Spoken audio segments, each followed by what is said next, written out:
Hello, dans cette vidéo rapide, je veux présenter deux plugins Chrome qui permettent d'exporter les conversations avec GPT et avec Claude.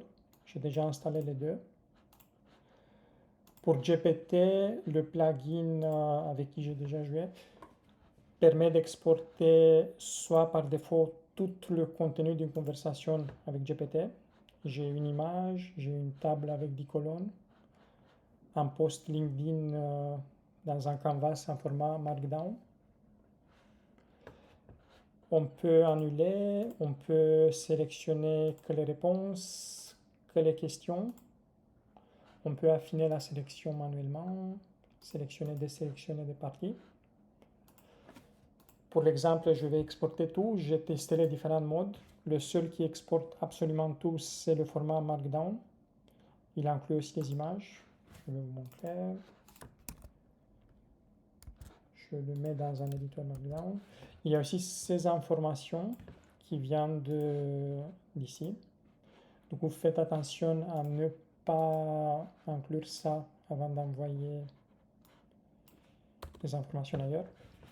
Il y a l'image, il y a la table dans un beau format normal, le post GPT du canvas. Voilà. J'ai essayé aussi l'export en mode PDF qui est payante et en plus il n'est pas génial. Le résultat c'est ça, il y a l'image. Par contre, la table est découpée, il n'y a pas tout son contenu. Pareil pour le post LinkedIn, la table du post n'est pas entière, intégrale. En plus, je vois qu'il est en format image, du coup je ne peux rien faire avec la partie du post du moins. Voilà.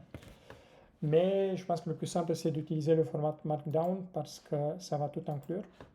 C'est pareil pour Claude.